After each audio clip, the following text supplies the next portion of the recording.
Ahmedabad municipal કોર્પોરેશનનું predictive model અને water લોગિંગના નિકાલની સૂચનાઓ અમદાવાદીઓનો જીવ લઈ રહી છે, પરંતુ અમદાવાદના મેયર અને ડેપ્યુટી મ્યુનિસિપલ કમિશનર બણકા ફૂંકવામાંથી જાણે કે ઊંચા નથી આવી રહ્યા।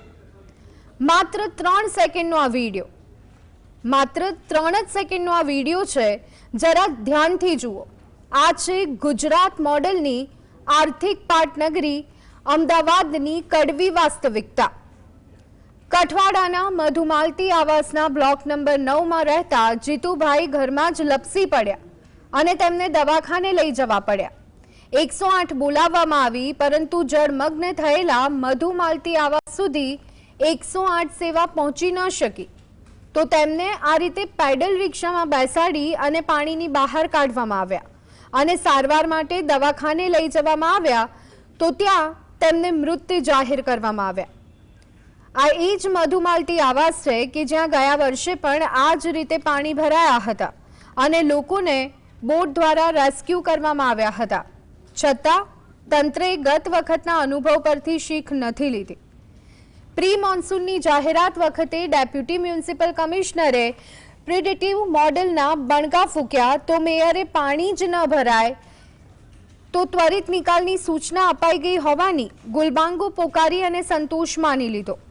જો ખરેખર પ્રિડિક્ટિવ મોડલ કામ કર્યું હોત અને મેયરની સૂચનાને ગંભીરતાથી લેવાઈ હોત, તો કદાચ 108 સમયસર સ્થળ સુધી પહોંચી ગઈ હોત અને આજે જીતુભાઈનું જીવન બચાવી શકાયું હોત।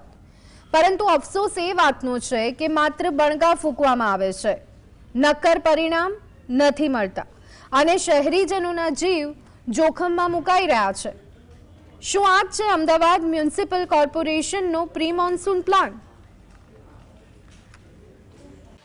મધુમાલતી આવાસમાં બ્લોક નંબર 9ના અંદર રહેતા જીતુભાઈ પંડ્યા એ એમના નીચેનું મકાન હતું ગ્રાઉન્ડ ફ્લોરનું, ને એમના અંદર લપસી જવાથી પાણીના અંદર ગરકાવ થઈ ગયા અને એ દોઢ કલાક સુધી પાણીમાં રહ્યા અને એમના પછી 108માં દવાખાના લઈ ગયા તો મૃત જાહેર કર્યા। વોટર લોગિંગની પરિસ્થિતિ થશે કે નહીં એ પ્રિડિક્ટિવ મોડલ આપણને અડધો કલાક પહેલા જ માહિતી આપશે। એટલે આપણે ત્યાં લેબર મોકલવું હોય કે બીજી રીતેનું આપણે કંઈક પગલાં લેવા હોય તો આપણને અડધો કલાકનું હેડ સ્ટાર્ટ મળે, તો આપણે જે વોટર લોગિંગ પછી પગલાં લઈ શકતા હતા અડધો કલાક પહેલા લઈશું તો વોટર લોગિંગમાં થોડા ઘણા અંશે આપણે જે ટાઈમ વોટર ક્લિયરિંગનો થાય છે આપણે નિવારી શકશું। એવી રીતેનું પહેલ કરવામાં આ વખતે આવી છે। જે વોટર લોગિંગ સ્પોટ છે એ ના ભરાય તેનું આયોજન કરવામાં આવે અને જે ભરાઈ જાય તો ત્યારે સત્વરે પાણીનું નિકાલ થાય તેની વ્યવસ્થા ગોઠવવામાં આવે એવી સૂચનાઓ આપવામાં આવી છે।